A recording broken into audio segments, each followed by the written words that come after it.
a comprehensive statement as Kenya Kwanza Alliance on what we have been emphasizing, matters around the economy.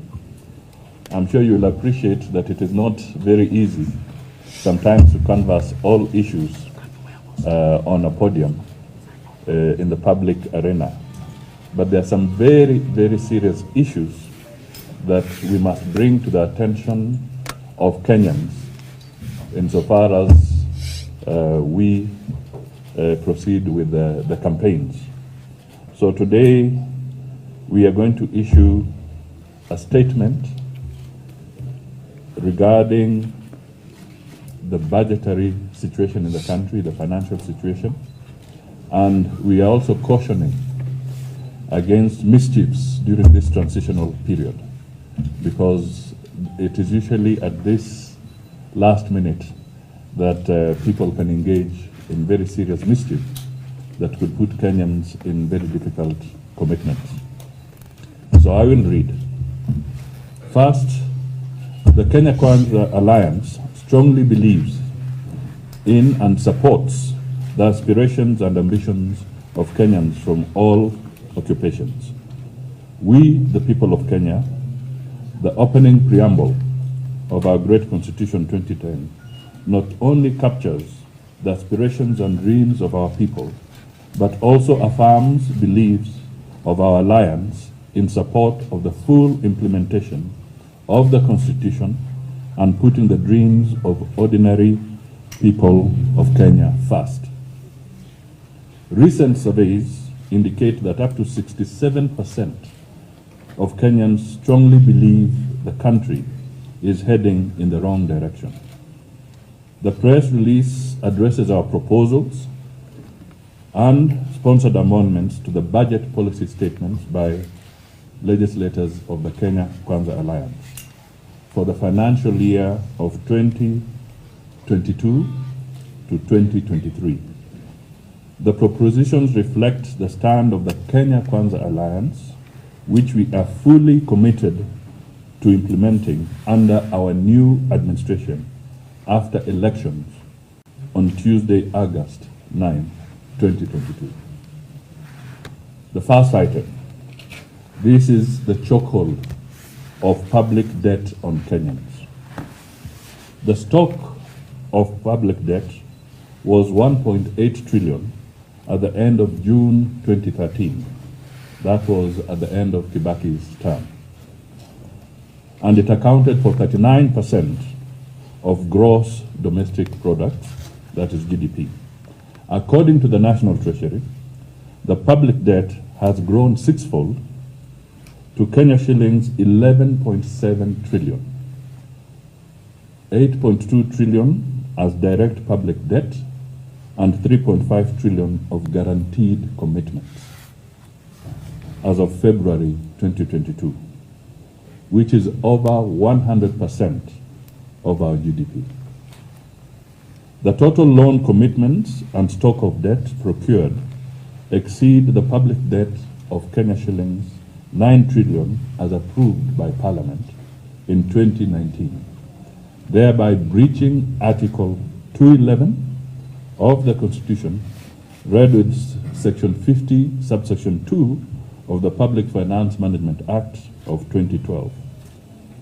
The Cabinet Secretary for the National Treasury exceeded the set debt ceiling without seeking new approval from the Parliament in total violation of the Constitution and the Public Finance Management Act of 2012.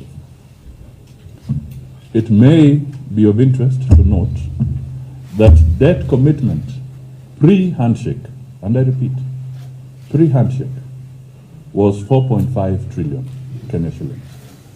And the post-handshake figure has ballooned to 11.7 trillion.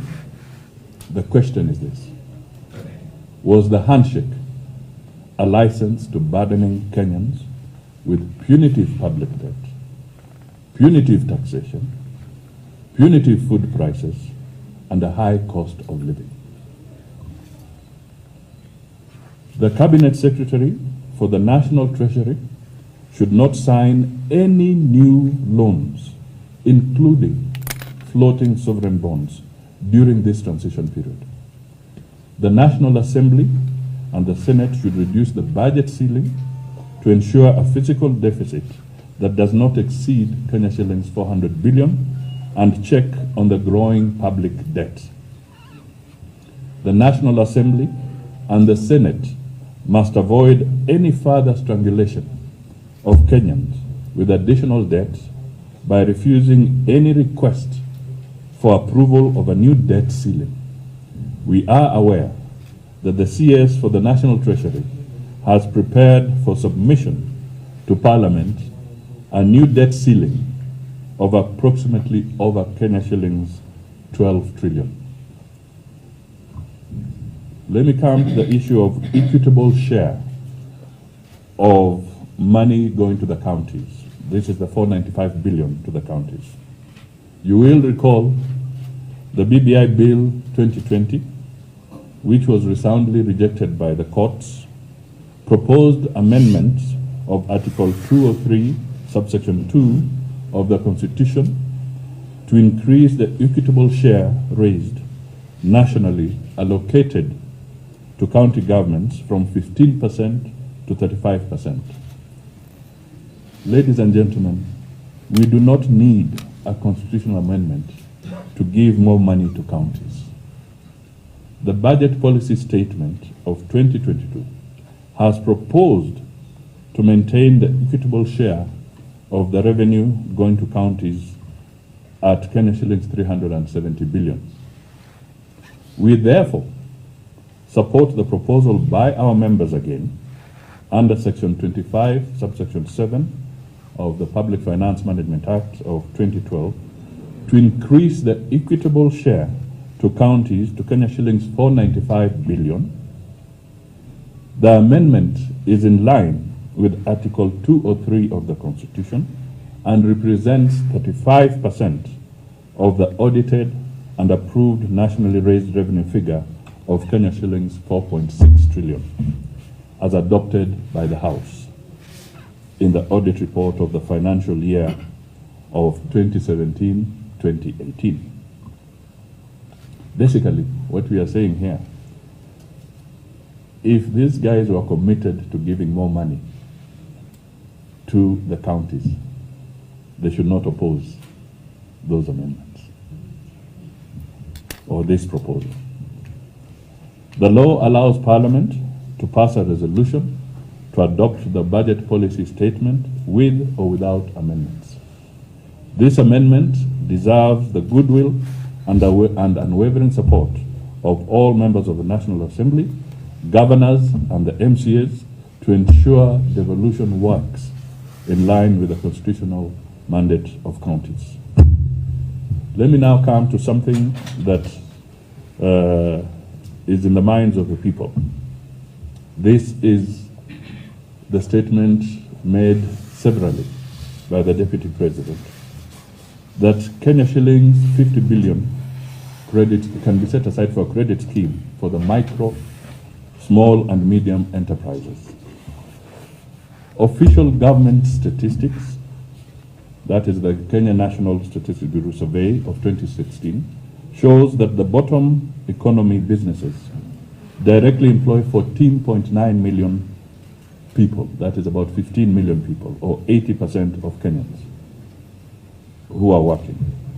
The main sources of capital for financing these enterprises are 80% from family sources, 4.2% from family friend loans, 5.6% from banks, and of course, a small figure of 1.4% from chamas, their local cooperatives. And the government provides literally only 0.01% of these funds. Under the bottom-up economic model propagated by Kenya Kwanza, we support our members' proposal for the provision of Kenya shillings 50 billion, and this has been put by our members in Parliament.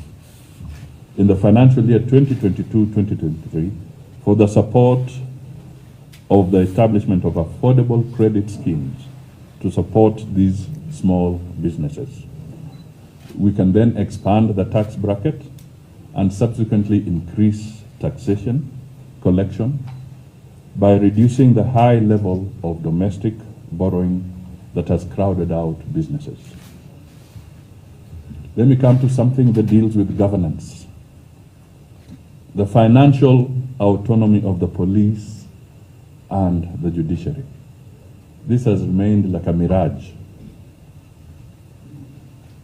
The Constitution envisaged an independent National Police Service under the National Police Service Commission in Article 248(2)J of the Constitution, and not to micromanage police service under the Ministry of Interior. The independence of the National Police Services is not achievable without financial autonomy, which is currently under the control of the Principal Secretary for Interior. The Cabinet Secretary for National Treasury should obey the Constitution and designate under Section 67 of the Public Finance Management Act 2012 the Inspector General as an accounting officer for the National Police Service. This will provide financial autonomy and ensure the country of independent and effective policing services, especially the Office of the DCI, in the fight against corruption and maintenance of security across the country. Article 173 of the Constitution established a judiciary fund for the administrative expenses of the judiciary and such other purposes as may be necessary for the discharge of the functions of the judiciary. The National Treasury has continued to breach the Constitution by failing to provide money for the operationalization of this important constitutional fund in the last 12 years. Our members have proposed amendments to provide an additional Kenya shillings 12 billion in the financial year 2022-2023 for the operationalization of the Judiciary Fund in line with the Constitution to offer the judiciary financial independence, autonomy, and the financial muscle to proceed in the fight against corruption and help clear case backlogs, some of which date back to 40 years. There are other immediate issues: drought mitigation measures and support to teachers, students, and farmers. The ravaging effects of the COVID-19 pandemic and the deteriorating food security situation are worrying, while the indicative budget for the livestock offtake program indicated a reduction in allocation of Kenya shillings 249 million in 2021-2022 to Kenya shillings 140 million in 2022-2023.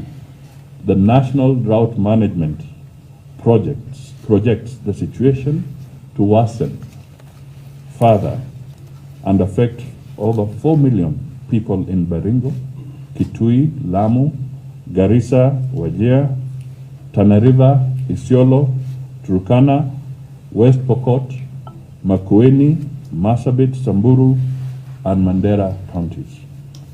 Our members have proposed an amendment for the provision of an additional 2 billion Kenya shillings required for drought mitigation, including livestock offtake in the budget of the financial year 2022-2023. Our teachers require adequate preparation for the changing CBC. The government must allocate adequate resources to cater to the teachers' professional development program. Our members have proposed an allocation of 1.8 billion in the financial year 2022-2023 to cater for this program. Further, our members have proposed doubling the allocation for funding to the Higher Education Loans Board to ensure seamless processing of loans to university and TVET students who are currently suffering due to lack of funds at the Higher Education Loans Board for disbursement. Our members have also proposed an amendment to the budget policy statement to provide for an additional 5 billion for fertilizer subsidy program to bring fertilizer prices down to about Kenya shillings 2,500 per bag. Finally, as Kenya Kwanza, we want to reiterate our commitment to the people first principle. We believe that the people are the rightful masters of both Parliament and the courts. We affirm our resolve to support devolution and the Constitution. We are together with the people in our commitment to constitutionally overthrow via the ballot any person who perverts our Constitution. That is a quote from Abraham Lincoln. God bless you all, and we say Kenya Kwanza. Thank you very much.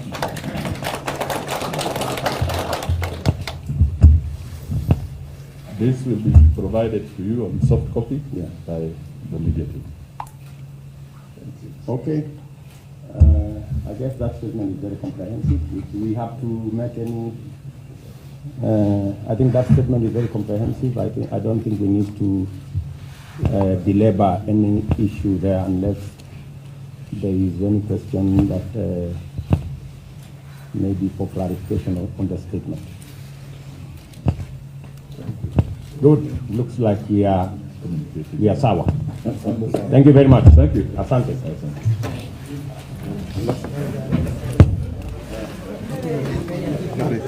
Pues